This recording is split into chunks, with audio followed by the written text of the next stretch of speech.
Okay. Hello. Excuse me. Hello, Instagram.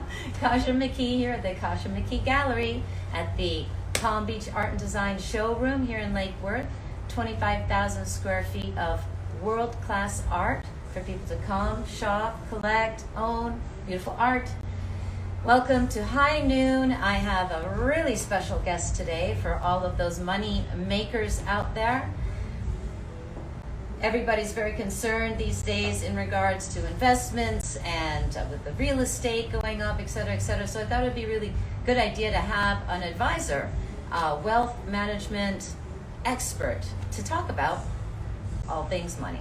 May I please introduce a real awesome friend of ours. He is a managing director for BB&T, now TRUIST, Anthony MAZZO. Welcome. Thank you very much. Thank you. Yay. Very glad to be here. Welcome to High Noon. High Noon. What? Yep. Very excited to be here. Thank you, thank you. Yay, so nice suit. This Thank is you a very summer much. suit. I wore my banking outfit for you, Yep, you did. Look right? great. Do I look professional? Unfortunately, I have to wear a suit every day. Would you like to give me your money so I can invest it for you?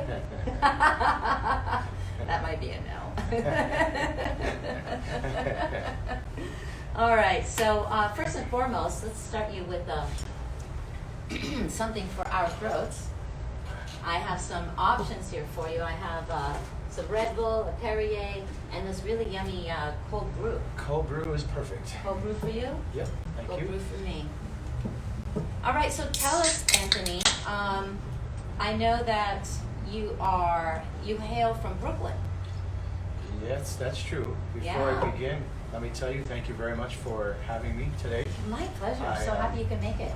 Looking forward to getting awareness for the gallery. I think this is a great gallery. It's your first beautiful. time here. First time here.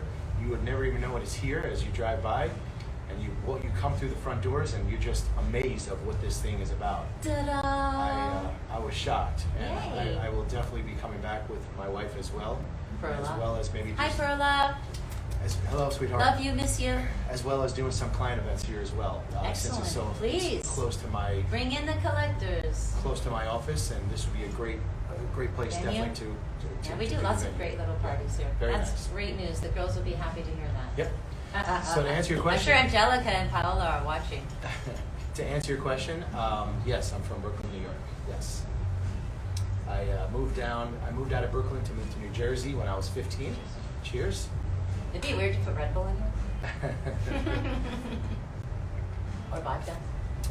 Vodka would be good. Not Red Bull and vodka. So I moved from Brooklyn to New Jersey when I was 15, and then from New Jersey, my parents came to Florida, and then I went off to college at University of North Carolina. Well, hold on a second. Yes. When did you know that you had an affinity for making money? Because you are really good at it for yourself and obviously for your clients. Yeah, it's kind of a unique story. I was kind of a dork when I was 14 years old. Who wasn't, right? I was probably the only 14-year-old that was reading the stock section of the newspapers. Did you say 14? 14. Yeah. Nice and early. Yay. I had an infatuation when watching the stock prices change every day in the newspaper. So I was Awesome. following stocks at 14 years old. Did your father know anything about it, or were you just solo? Nope. My father had no idea about stocks. He came from very Self-taught?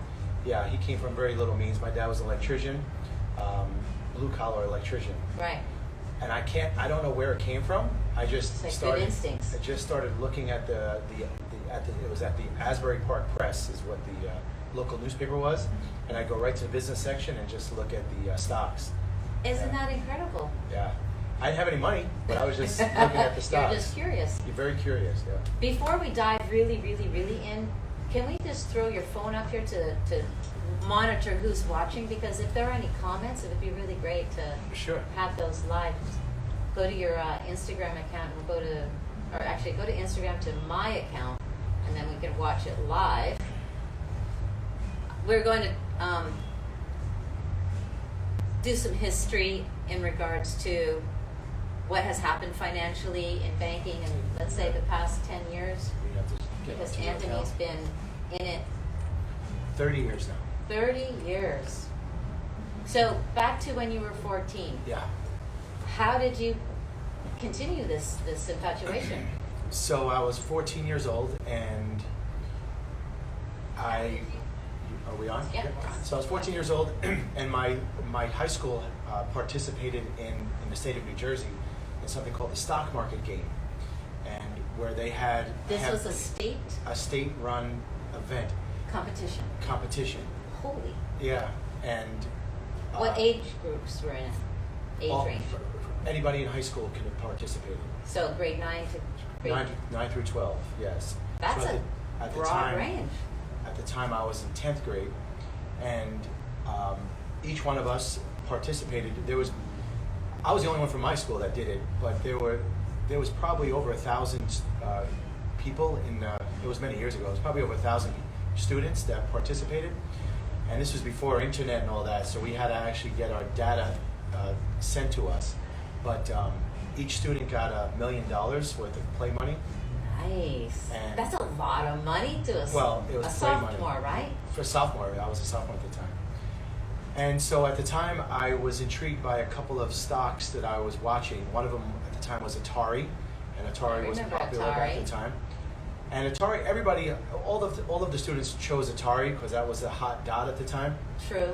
But what gave me the ability to go up the rankings to third place, I ended up in third place at the end of the year, was I chose Out of how many people do you think? it was over 1,000. Wow! Congratulations, Yeah. Anthony! And one of the stocks that I was following, which was a local casino in Atlantic City, it was called Showboat Casino. Nobody knew about it. The company wasn't doing so well. The stock was trading at $3 a share, but I noticed that all of the other casinos in Atlantic City that were public were trading between 20 and 30, 35 a share. How amazing is that you would even know to notice that? I don't even know where it came from. Where- I have no idea. That's divine intervention. I can't explain it. Amazing. And fortunately for me, the Showboat transaction that I bought, during that time period, Showboat got bought out by one of the other casinos, and the stock ended up going from yes, it ended up going way up in the 20s, and I ended up unloading it. Third place. Yeah, and it brought me up the rankings. Yes, I don't know if it was luck. And you were done from then on. At that time, I was hooked. I couldn't stop, and then at that moment, I realized this is what I wanted to do for the rest of my life. So you went to school for finance. Yes. Okay. Yep. Still watching the stocks. Still didn't have any money to invest in stocks, but I just was so intrigued about how people were making money with money. Right. Not having to physically. I saw my dad working. He did a job. He got compensated. Right. But I was intrigued with people Physical job. Yeah, and I couldn't understand how people were making money without having to physically do labor, because how I was brought up, it didn't make sense to me. And it just intrigued me to learn a way of how to make money without having to do anything. By reading the paper. By just reading the paper and learning, which companies could make you money. And that was fascinating to me. So you were hooked at 14, Yes. hustling stocks. Yes. All right, let's fast forward. Mhm. So you went to a couple of universities. Okay, Yes. in case you have a sweet tooth. Thank you. Yes, I went to University of North Carolina, as I said, and then after that I went to Florida Atlantic University. I was an out-of-state student at University of North Carolina, and when I got to, my parents moved to Florida and they couldn't afford the tuition any longer for UNC, so I came to Florida, went to Florida Atlantic University. Okay, and landed on your feet, Yes. hit the ground running. I got my first job as a senior at FAU as a stockbroker at 21 years old. No way. And when I passed that test, I literally went to my car and cried. It was what I wanted to do since I was 14. Wow. And I was fortunate enough that I had an God uncle, bless. I had a cousin who was in the business, three cousins that all brothers and sisters that were working at a brokerage firm. and they got me an interview when I was 20 years old. So impressive. And so I started right when I was 20 years old and got my license at 21. 30 years later. 30 years later, yes. Wow. Can we talk about some of the highs and lows that you encountered being so in the banking business? Yes. In 30 years, like what was the really first high where you're like, wow, everything is on fire? Yes. In my 20s, the stock market was on fire with the dot-coms, all of the dot-com. 2005? Earlier than that. 2000? Yeah, early 2000s, 99 through 02. Okay. These companies were going public. A lot of the dot-com companies were going public. I was working at Morgan Stanley at the time, and I was just watching stocks. Were you in Boca? I was in the Boca Raton office, yeah. Okay. And I was, at the time, I was in my 20s, and my buddies and I would all call each other up at the end of the day and say, how much did you make today? And we were making, you know, 20, 30,000 a day each in the stock market. Amazing. In our 20s. And like for you or for the personally bank? And for the clients. Clients are making more, but my friends and I were all on the side. That is so investing great. in our own stocks. That yeah. is so great. And it was a bubble. At the time, those companies didn't belong trading at where they were trading at. They were trading way overvalued, and it all came down. And as fast as I made it, as fast as I lost it, and it was hard. What were the lessons in that? The lessons learned were, I learned a very valuable lesson actually. It was, don't get caught up in hypes. Stick with the companies that have been consistently making money. Being consistent. Yeah, that was a very hard lesson because I made a lot of money in my 20s, and then later in the 20s, late 20s, I lost a lot, and it hurt because it's much harder on the way down. As a young family, I just got married at the time, and I had 2 young children, and it hurt badly. So I learned a lesson. Volatility. Scared you? It really scared me. It's almost like when you know the older person who drives slow on the highway because they've seen ugly things happen on that highway, so they drive slow. Cautiously, yeah. So I've learned. Luckily, I learned early on to be. So you gave yourself a good scare, and Yeah. so you don't take as much risk as you did. Absolutely not. Right. It was a very good lesson to be learned in my 20s. Okay. Yes. So shortly thereafter, we had another bubble. Yeah. Then yes. 2007, 2008. 2008. That was more about the housing crisis, which caused the entire financial markets to fall apart. You don't say. Yeah, it was a really, at that point I became a good sized financial advisor. I'd already built a good practice, and it hurt more, of course, because of the amount of clients I had at that point. You saw people suffering. Yeah. The fortunate part for me is that I built up a practice of older clients. So my clients were in the mid 70s, upper 70s, lower 80s. So those clients buy bonds mostly, fixed income. And the stock market is a lot more volatile than the bond market. So fortunately for me, my clients did not get hurt as badly. They came down, Okay. but they did not come down as badly as the stock clients did. Right. Okay, so let's just revisit Yes. the day when you said you got the warning that beef is going to hit the fan. Yeah. So about 4 or 5 months before the crash, when Lehman Brothers went out of business that morning, about 4 or 5 months prior to that, I was fortunate enough to meet a gentleman named Peter Schiff. Peter Schiff, From New York. Euro Capital. It's not New York. I believe it might be Boston. Okay. Peter Schiff was on his soapbox talking about how overvalued and how this bubble, this housing bubble, is going to come to an end. Did it remind you of the .com thing at that It did. time? It did. It reminded me of the .com thing. Yes, it did. Except it wasn't stocks. It was houses. Okay. And he was saying that never before did the United States real estate market go up 4 years in a row, 20% per year. and he's never seen it before, and it's a bubble, and people just kind of like shrugged him off. And yeah. But, them. Yep. And this man was spot on, and he became very famous. But I was fortunate enough to meet with him. And to get the warning. To get the warning, I didn't act on it. Anybody else in the group? No, none of us acted on it. He was kind of like the odd duck at the time. Right. We thought everything was going to keep on going, and he was right. And he made billions of dollars. He did the short.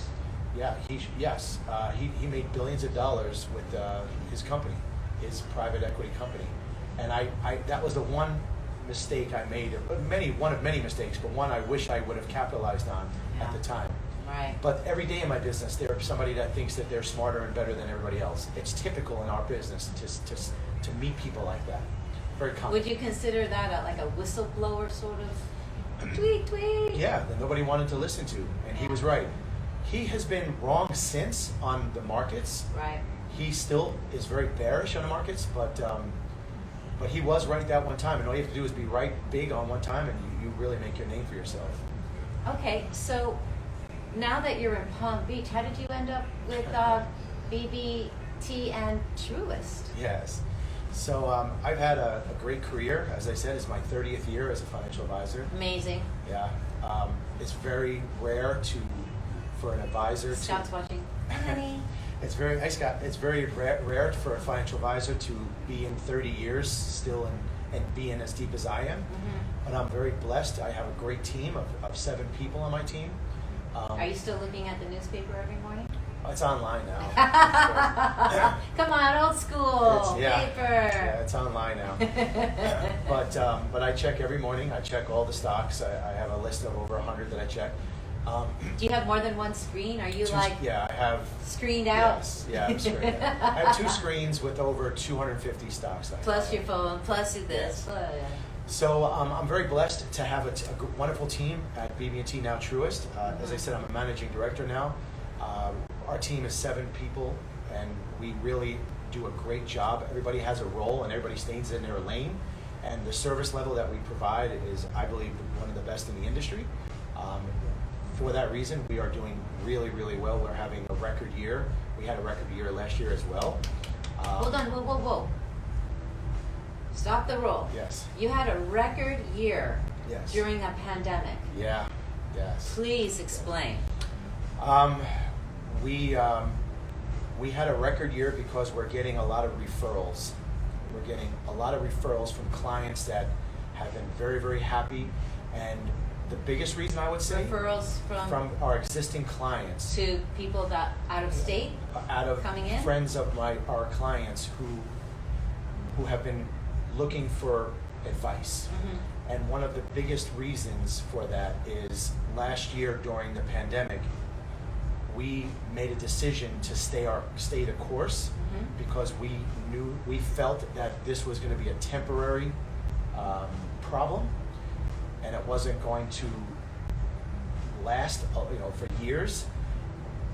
I feel differently today, but at that time when the coronavirus came, we knew it was going to be a pandemic, but we didn't know we didn't think it was going to be we didn't think it was going to be a long-term effect. So we actually, for the clients that called in, we actually had phone calls with 30 or 40 of our clients at a time, and I had all of the data. Were they freaking out? They were freaking out, and I made a business decision to keep everybody in. Was Scott one of those calls? I don't remember. He might have had a call with my partner Brian. It's possible. But Scott, my husband. I believe Brian took care of Scott. Yeah. So we made the call. We made the call to keep everybody in, and for that we had a tremendous V-shaped recovery, and nobody bailed. We were very, very lucky, and it worked out as planned. Question. Yes. If we can just revisit that time where pandemic rolled in rather quickly. Yes. Most of the country shut down. Yep. How was it affected locally? Yeah, it was nasty. The whole world. It was nasty for the whole world. I don't have to tell you that. But the stock market's very funny. the stock market, what I've learned in the 30 years, it acts first and asks questions later. It always does that. In our world, we call it price precedes news. So if the price is falling, news is coming. And the market always overreacts. And it overreacted with COVID. Mm-hmm. And did you notice it on a daily basis, a weekly basis, a monthly basis? I don't understand. Like if the market is reacting to the pandemic, did you notice extreme reactions? Yes. Daily, weekly, monthly? Yeah. What happened is I don't have any of these type of clients, but a lot of clients that are trading using margin and leverage, they were getting margin calls, and so the markets were going down even further because there was forced selling that was happening. But that's usually an opportunity. Mm-hmm. When people are forced into selling, and they're selling at the lowest possible time, worst possible time, that's an opportunity. So the forced selling through margin calls made the market come down harder than expected, and it was definitely an overreaction. I see. And so, but clients don't know this. So when the clients were calling, we would say, it's an overreaction. Just trust me. I've been doing this for you for 20, 30 years. Right. My first client is still one of my clients today. She's the 30-year client of mine. She's in her 90s now. Well done. Yeah, it's almost impossible to have your first client after 30 years still alive. And she's a wonderful lady from Colorado. Well done. But we were fortunate enough to help people and keep them in the game. Okay, great. Okay, so what were your observations just locally? Businesses, all the restaurants closed, or they transitioned to takeout? Yeah. Some local observations it was on your end. Very tragic time. One of our friends, is your friend as well, is Rodney Mayo. Rodney. And he stepped up. He stepped up big time. Yeah. We contributed. Hospitality, helping hands. Helping hands. He was helping all of the workers in the hospitality industry that were out of work, that didn't have any money to even buy food. Yeah. And he set up food banks, and he did an amazing job. And big kudos to Rodney for stepping up. He fed thousands of people on a daily Yep. basis. And he was involved, throughout the entire process. So I told all my friends, and a lot of my friends donated money to his cause. But it was a tragic time. Yes. Yeah. Tough. And it still is. It's coming back now, especially in Florida. But it was a very bad time. All right. Well, let's talk about the summer 2021 recovery. Yeah. How in your, let's say, in your office, have you seen bounce backs or new positions, new opportunities? Recovery is in full effect. I'm not sure about this new Delta variant, but what I can tell you is under this administration, the economy is booming because of money that is being, remember I told you before, the market price precedes news? Yes. So the market is already building in what's happening with the spending that's going to happen in infrastructure in America. Mm-hmm. So now that people are out of their house, people are spending money, so that kind of course everybody has money. Spend money. Yes, everybody has money right now. The government put money into everybody's hands, a lot of money. There's never before has this ever happened. So there's a lot of money in the system, and now you're going to have a lot of infrastructure plays. So this economy should last. The other day we had a big down day. It was one of the biggest days down of the year, and to show the resilience of the market, it came right back the next day. Right. And that What went down? The stock market went down a lot this week, Okay. and it came right back the same week, the same amount that it went down. Right. That's resiliency. That's very strong. If had it continued on a downward spiral, slowly downward, that would have been a very negative sign of the market. It did not. So this market has a lot more, has legs still. Do you think locally the real estate market, you think that'll hold out? Yes. This is different than the previous bubble. In the previous bubble, But are you suggesting there's a bubble, or suggesting there isn't a bubble currently? yes, there is not a bubble currently, in my opinion, for real estate, because there's a difference. The boom in Florida is happening because a lot of the people are moving here from states that have reduced police infrastructure funding. They're tired of the increased taxes. So this run to Florida is not like the previous bubble. The previous bubble were local people buying bigger homes that could not afford it. Overextending. You had school teachers making 50 grand a year buying $1 million properties because they wrote down on a non-stated income that they made 150,000. So that was just. It's so crazy. Why would somebody do that? The banks let it happen. It was just swept under the rug. So crazy. Yeah, my father at the time owned a mortgage business, and he told me about a lady who came in and qualified for a loan, and she laughed when he told her that she got approved because she giggled and said, "That's funny, I just got turned down for a car loan last week." But yet here she was getting approved on a house. That's what happened during that bubble. Red flag. Red flag. Red flag. Today, the banks have much more requirements, stricter protocol. They're checking tax returns. Mm-hmm. They're doing everything they used to do prior to the bubble. Mm-hmm. For 50 years prior to that bubble, they were doing it right, and all of a sudden they just became lenient. So now we're back on track how we were prior to the bubble. The banks and the financial institutions learned their lessons. They learned the lessons, yeah. Right. Well, that's good. Protocols are important. Until the next time, somebody screws up, which will happen. But okay, let me ask you a question. What was your impression of the movie The Big Short? I asked my guest yesterday, Mr. Cummings, the same question. It was spot on. It was spot on. It was, in one word, greed. And that's exactly what happens in the market all the time. Mm-hmm. That one word gets you every time. Mm-hmm. And the greedier the... American greed? It's just American greed. That television show as well, American greed? It's greed in general. It's terrible. The clients or the stock investors that own a stock at 20 and it goes to 50, and they like, no, I'm not selling this. I'll never forget. There was a lady. Oh God, 25 years ago, she had a stock called Lucent Technologies, and Lucent went to $90 a share from 5 to 90. And I said, we have to sell this. It doesn't belong here. And I can still hear her voice saying, oh, I'm not going to sell my Lucent. You're not going to let me force. I'm not going to sell my Lucent. Yeah, never forget that. And I'm like, you have to diversify. Yeah. And it went from 90 but down to $2 a share. Like that. Within a year or two, it was $2 a share. Lucent's technology became inferior, and so that's just one word. It's greed, and greed gets the market. Greed gets people all the time. Yeah.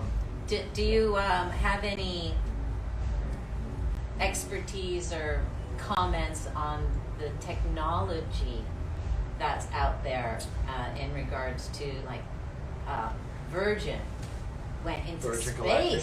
Yes. And obviously the whole Tesla. Yeah, I can't comment on rocket. recommendations or anything. I can't comment on No, just your advice. opinion about how incredible the technology is. That technology's moving so fast. Back in the 90s, SpaceX. Back in the 90s, when the semiconductors, every week every month they were doubling their speed, and there was something called the book-to-bill ratio back in the late 90s, and it had to do with the speed of the semiconductors. And just technology is going so fast and changing so rapidly. Even in our industry, the financial advisors of the world are becoming a dinosaur because technology is taking over what AI, you mean? Taking over what we do, what the advice that we offer is being Algorithms. Being done using algorithms and pre-rigged financial plans. But that's never a human element. And that will be a problem when the market. It's a problem when it's, as my old boss used to say, it's a problem when it becomes a problem. and he's so right. So those algorithms that that sold out the Super people, precise. they sold out people. They're trained. There's some of those algorithms are scheduled to sell out if the market starts to fall down 20% or whatever. So then you get whipsawed because then the algorithm sells you out, and then the market comes back, but you're out, and then all of a sudden the algorithm gets you back in when it's 20% higher. Ooh. You need in any business, in my opinion, you need human interaction with transactions. I think that a good example of that as well is the pilots Of course. pilots in the aviation industry, and I know Scott, who is welcome to add a comment if you'd like, darling, because we're watching. Pilots, I hear him when he's flying for American, and there are scenarios where he will come home and he'll say, we're flying along, and the FO is depending too much on the computer with the wind and Right. etc. And Scott, he's old school. He notices that he's too dependent on the airplane. He's like, just fly the airplane. I think that's rule number 1, is it not? 100%. Fly the airplane. So without a Maybe doubt. please comment. Did I quote you right? So- Number 1 rule in aviation: fly the airplane. There- Human. In the near future, I believe that you're going to need human interaction for sure. Maybe does come a time with AI taken to that level, but in my lifetime, I don't trust it. Yeah. And you're going to need, and it's as I All said. those crazy movies where AI takes over. As I said in my business, the AI, the algorithms are these companies are popping up like Acorn and Betterment, and these for the younger people that are using these algorithms. It's okay when the markets are okay, but when the market becomes turbulent, you need, like your husband, to be at the wheel flying that plane. Yeah, and It's the that exact would same be thing you. it's the same thing in You'd my be at the industry. wheel. Yes. Got you. And I don't see that changing, and I don't trust it to change for at least another 10, 15 more years. Right. So with that said, audience today and future audience, when somebody watches this as an archive, this is your man. You have some money to put someplace safe, something that you can want to depend on. Anthony Mazzo at BB&T and now Truist. As I said, I became the old man driving down the highway now. Are you an RV? I became the old man. We want one. We daydream about that. I became the old man driving slow on the highway with regards to the market, because I've seen it giveth and taketh. So I've become very cautious in what I do. Sure. That's why you are an expert in your field and people come to you. Yeah, the 10,000, I'm probably 30,000 hours in now. maybe That's more. amazing. Yeah. So Scott responded. He said, aviate, navigate, communicate, in that order. Yep. Don't overly depend on the automation. 100%. Thank you for clarifying that. Same in my business, Scott. Exactly the same. Those algorithms will become a problem one day, and it's when we have that big decline is when you're going to wish there was somebody at the helm. Just like in your industry, when there's a big problem with that plane, you have to take over. Yeah. So if there's nobody to take over in an algorithm, that's going to be a problem. Yeah, that would cause some Yep. trouble. So look, let's talk about some fun stuff, because you are a fun guy. It's not just dollars and cents over here. Anthony is a fun guy. We've been to your home for your ugly sweater party. You've been to my DJ gigs. Yes. So him and his beautiful darling wife Perla, super supportive. Let's talk about where you like to go. You've got a new boat. Yeah. Where do you like to go to dinner? Let's talk about the local business and how we can recommend. So What are your go-tos? So we just bought a new boat on Friday. We just bought a new boat. Congratulations.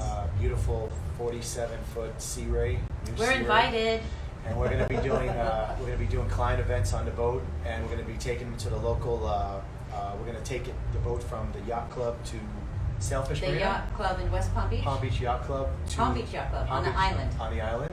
And we're going to take clients and clients' prospects on the boat to dinner once a month. We're going to do that starting next month. Nice. You're going to be How part classy. of the first. You're going to be part of the first group. Thank you. We also do. We sponsor client events at the BB&T, now TRUIST Center down in Sunrise. Which used to be, what was it called before? The Panther Stadium? The Panther Stadium, the hockey stadium. Yeah. So we do client events there as well, and we'll bring clients and prospects there. Are you in the, where it was We're called in the a Red box. Lounge? No, we have our separate box. Oh, you have a box? Yeah, we have a Yes. separate box, and we rent a separate box to take 30 to 40 people in the event. I think we went to one of your It's events possible, there. yeah. We try to get 30, 40 people at each Yeah, event. I remember doing a box thing with you. So we're boaters. We're going to Bahamas next week. We go to, Where do you go in the We go Bahamas? to Bimini a lot, 4 or 5 Any times. problems with the whole No. vaccine thing? No, as long as you have your vaccination, you can get in. You just have to apply for the permit, the Bahamian health visa, $40. And so we're going on August 5th with a group of around 30 boats. Okay. So that's what 30 we do. boats? Yeah. Amazing. That's what we do for fun. I love that. Yeah. And we fish a lot. My sons and I fish. I saw some pictures on your Facebook of you Yeah. with the mahi-mahis. Yeah, we go to, I go with my dad to Central America fishing. And so we're a boating fishing family. I love that. Yep. Well done. Now, what about, let's say you live in Wellington. Yes. What are some go-to places in Wellington if you and Perla want to go to dinner? Not much going on in Wellington, only during the polo season. Horse season. Yeah, when polo season's here. And the equestrian Yes. jumpy area. So we go to polo during the season. Love polo. We'll take clients to get a table as well during the polo events. Yeah. Hopefully this season will be full swing. This is going to be I think this season is going to be amazing. Mm-hmm. I think people are going to come out. The streets are going to be crowded. There's going to be a lot of traffic, but money is going to be flowing everywhere in Palm Beach County this year. This gallery, I believe, will be crowded. Yeah, let's talk about predictions. Yep. This gallery is going to be crowded. People are going to be coming out in full effect as long as we don't have this Delta variant creeping up again. Oh boy. As long as that we get that under control, this community is going to be on fire. Okay. I like that. I like the sounds of that. Come to the Palm Beach Design Showroom and buy Yes. some art. This design show, this location is going to be crowded. All the restaurants are going to be crowded. I'm really looking forward to this season in Palm Beach County. I love it. Now, have you been to some of the new places that have popped up, like the Ben, the rooftop? Yes, of course. It's beautiful. Have you had the hamburger? Not yet. No. We just went for drinks up there. It's a great, and there's another hotel next door now too, being open, building now. Really? They're building amazing places downtown. Yeah, West Palm Beach is really coming up. Money's coming in. I personally have at least a dozen clients that officially moved down here that were snowbirds that have officially moved down as making Florida their residence. That's and great. out of New York, out of Connecticut. That's great. So values are just going to go. Boop, boop, boop. Yeah, that's why Continue. I said before, I don't think this is a bubble in real estate. I think, unfortunately, for the new home buyers, they're not going to be able to, they're going to be. It's a seller's market. They're not going to be able to buy a new starter home for $500,000. Yeah. It used to be Lots of $250,000. hatchy, maybe. Yeah, it used to be $250,000, $300,000. Yeah. They're going to be out of the game. But so Maybe Riviera Beach will have some sort of investment. There's also what's going on in Riviera Beach right now is They need it. there's something called opportunity zones. Opportunity zones is where the government gives business owners tax breaks for investing in areas that They need to need tidy help. that place up. They are doing it. Good. It's now called Riviera Beach is considered an opportunity zone. That's awesome news. And opportunity zones, so now the smart money is investing in opportunity zones. So you're going to see rehabs being done in Riviera Beach. Yay! It's already happening. Oh, I love that. That's So, great news. There's a few areas in Palm Beach County that are coded as opportunity zones. So some of my clients are investing as we speak in these opportunity zones. Nudge, nudge, wink, wink. Yep, downtown West Palm, Riviera Beach, parts of Delray Beach. Boynton? I don't think there's any opportunity zones in Boynton. Lake Worth? Northern Palm Beach, southern. What's the county above us? The county right Jupiter? above the county above Oh, us. the county. Monroe, is it? There's a bunch of opportunity zones in Fort Pierce area. So you're going to start seeing those areas start to increase in value as well. That's nothing but good news. Yep. this entire state is going to boom for the next I few think we years. should give some applause to the governor. Yeah, he's doing a great job. Money is being spent, and it's just a lot of the northern money is coming down. And Right. it's not a bubble. So, Florida is the place to be next season compared to the rest of the country. We're going to be booming. So if you're a business owner, investor, new businesses, have you heard about the what's that the Wagyu beef? Sure. There's a new meat store that is just Wagyu. Is that right? Here in On Palm Beach? Dixie. On Dixie? Yeah. I My- went and bought some skirt steak that was Wagyu Mhm. for I had Wagyu Father's last Day. night at a place out in Wellington, Yellowtail place. It's a sushi place. They have Wagyu. Right? So new businesses are Yeah, opening. money coming in, money spent in Palm Beach County It's a good time is now. is money well spent, in my opinion, for the next 5 years. Awesome. Yeah, I see a nice economy happening. Definitely an upward trend in Palm Beach County for sure. All right, last question Yes. because we need to wrap it up. Do Yep. you believe it's been 40 minutes? 40 minutes, just like that. Talking money goes by fast. This is what I live for. Well, you've been so informative. Thank you so much for Mm-hmm. making the time. He's a busy guy. He came from the office straight here for us here at High Noon. Woo! It's my pleasure. So, last question. Yes. The conceptual photograph. Remember the first time you saw my work at the Worth Avenue Gallery? Yes. Which is right across the street from My office. your office. What is your impression? Amazing. The depth and the visual depth of the pictures. I don't know what kind of camera you took it with, but It's digital. it must be some Canon. I'm a extremely Canon girl. high resolution. Of course, yeah. I mean, I've never seen the resolution in such a large picture before. Because when you get to this level, you can't get that resolution. Well, the conceptual photograph is hundreds and hundreds and hundreds of digital images. Oh, that's why it's so high res. It's such a large picture. And it creates that three-dimensional effect. I didn't even know that was the case. That's It's the process. amazing. Look at the purple one. Amazing. Yeah. I thought it was one large picture. That explains the high res. Yes. Beautiful. The parrots, Beautiful the work. flamingos, Yes. the elephants. Yeah. Amazing work. So for people for people in Palm Beach that have the larger houses, Big walls. you can't go wrong with one of these pictures in your house, for sure. The hashtag is #OwnAKasha. Yes. Yes.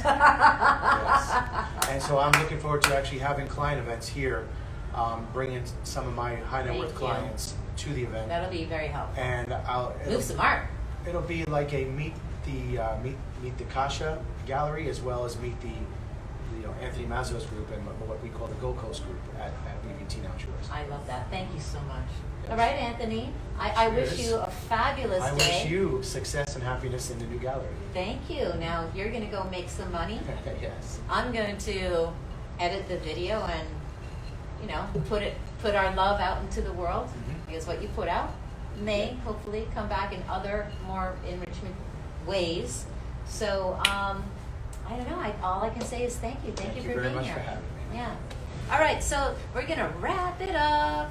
Another incredible High Noon episode. Tomorrow we have another fabulous guest that you'll have to tune in and check out all of my social media platforms to see who it is. I hope to see you then. And if you missed the show, everything is archived at kashamckee.com/video. And I guess that's it for now. Cheers. You have a great day. Thank you very much. All right. Bye.